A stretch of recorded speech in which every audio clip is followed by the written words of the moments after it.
Port Vale 0, Arsenal 2. And let's be absolutely honest about it, it weren't a really entertaining game. I mean, I didn't expect it to be like absolute fascination, but I was hoping at least we wouldn't have that much difficulty taking on Port Vale. And full credit to them, by the way, they kept themselves in the game for a very long time. They defended really well. They put us under pressure a fair few times, especially in the first 10 or so minutes in the second half. But at the same time, though, we made a few mistakes ourselves. The two most standout mistakes are Mosquera and Kepa. But they're just really unnecessary, really unforced errors that could have really cost us the game, in all honesty. We were only 1-0 up at the point. Last thing we needed at that point was Port Vale equalising. But they did look like they could have. And that's what concerned me. Every time they went forward with intent. And that half-time talk, I don't know what that was said at half-time to them, but clearly the manager must have drilled it into them that, 1-0 down, but they can actually take it back, and they're going to have to really work hard to take it back, a 1-0 lead against Arsenal. But with the Arsenal team, one thing that didn't make sense to me was playing Saka. And I only say that because obviously I'm concerned about Saka getting injured, and he nearly was.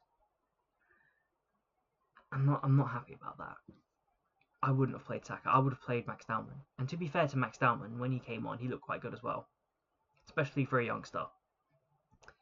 But with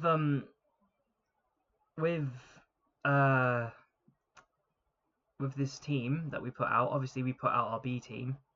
We didn't really need to put out anyone else. There was no need to risk it. It was a good opportunity to rest players. It was a great opportunity to let the youngsters have a go. And that's another reason why I would have started Max Dowman. But again, even our B team should be comfortably beating Port Vale. Now it's nice to see Eberechi Eze. It's nice to see him get his first goal for the club. And I'm certain that's going to stick with him as well. Even if it's a Carabao Cup goal, I don't think he'll care about that. And of course, Trossard getting a goal as well as a substitute. I think it only further proves that both Martinelli and Trossard really work as impact players. But I think, to me, my man of the match is going to have to be Eberechi Eze. It's just the way that he played, even when he wasn't scoring goals, he still created chance after chance after chance. He looked our most dangerous player when he played. But he also looked really comfortable on the ball as well. Like, even the challenges, even the physical challenges that Port Vale did on us, and they did a lot of that. But he had absolute balance, absolute power on him. It's just a really good day in the office for Eberechi Eze. And hopefully, that's the first of many. Well, first of many goals, should I say. Not first of many good matches. Now, of course,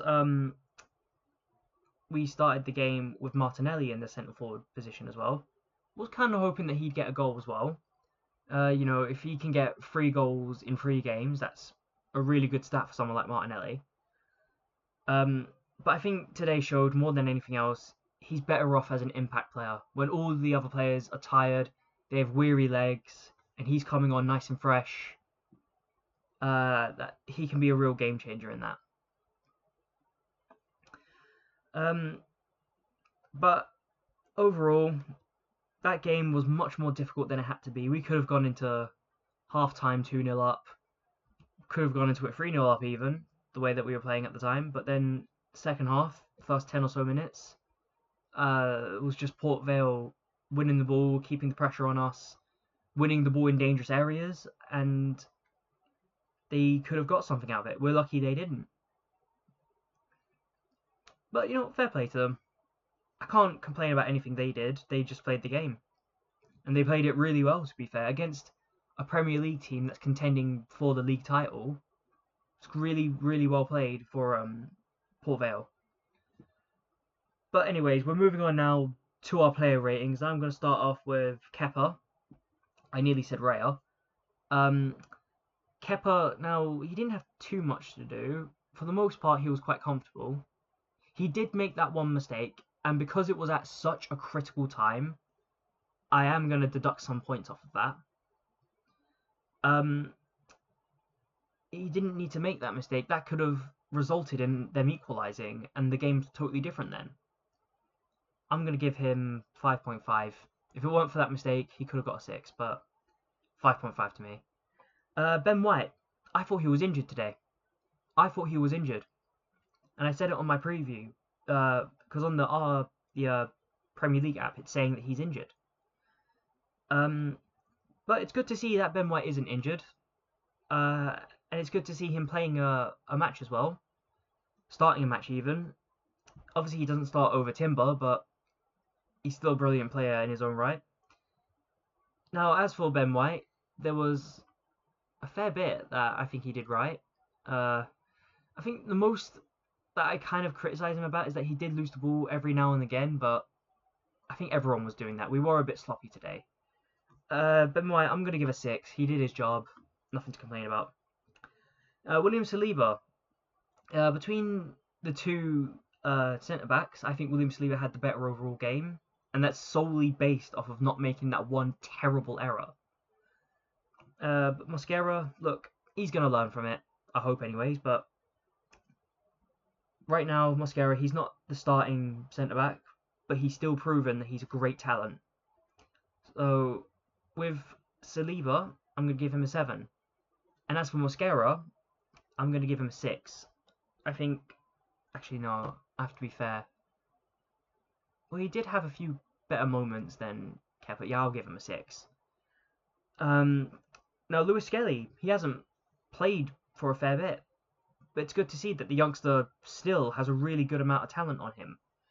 He still didn't have too much to do, apart from those few moments where Port Vale looked like they could have done something. But Lewis Skelly, I thought he did well overall. I'm going to give him a 7. Christian Norgard. Now, Christian Norgard, very kind of average game. I can't think of too much that he really did. He didn't really stand out for me per se, but he didn't really do anything wrong at the same time. To me, I think it was kind of just a case of he did his job, and that's all we could really ask for at that point. Norgard, I'll give a 6, maybe a 6.5. Mikel Mourinho, I wasn't impressed with him, if I'm honest. I thought Mikel Mourinho, he had great opportunities to go forward, but he kept on stopping and, turning around and looking back, and by that point, a really good attacking opportunity phased out. I wasn't impressed with him. Mikel Mourinho gets a 5. Ethan Wanyeri, for a young lad, he's an absolute talent. And I love the way that he goes forward as well. He gets the ball and he's not afraid to push himself into those kind of forward areas. Now, I can't think of too much he really did wrong in that, if I'm honest. Ethan Wanyeri gets a 7.5. Bukayo Saka. Now, Saka, I wouldn't have started him, as I said at the beginning of this video. He did have that injury scare, but overall, I didn't think he actually did anything wrong. Very average game. I'll give him a 6. Eberechi Eze, I'm going to give him an 8, and he is my man of the match, as I said previously. Now, Eberechi Eze, I can't think of anything he did wrong. When he had the ball, he was very strong, not letting himself get bullied. He actually took on defenders. He put himself in even more dangerous positions. And of course, he got that vital first goal as well. It's a beautifully teamworked goal. And yeah, he's my man of the match. Martinelli didn't really stand out for me either. Very quiet day in the office. Nothing inherently wrong, I don't think. He did look like he could have had a good opportunity, but I think, what was that opportunity again? I thought he was offside. That's how quick he was. Um, but he had a through ball got to him. Couldn't quite make it past the defender to get to it first. Pretty sure the goalkeeper got to it first. But that's more a case of good defending than anything else. Martinelli, I'll give him an 8.5. Now the fans, there was a bit of banter between the Port Vale fans and the Arsenal fans. But the Arsenal fans, they did what they want. They did what they needed to do. I'm gonna give them an 8. Mikel Arteta, I think playing Saka just didn't make any sense to me. It was a stupid risk to me. I wouldn't have done it. And solely because of that, and because of the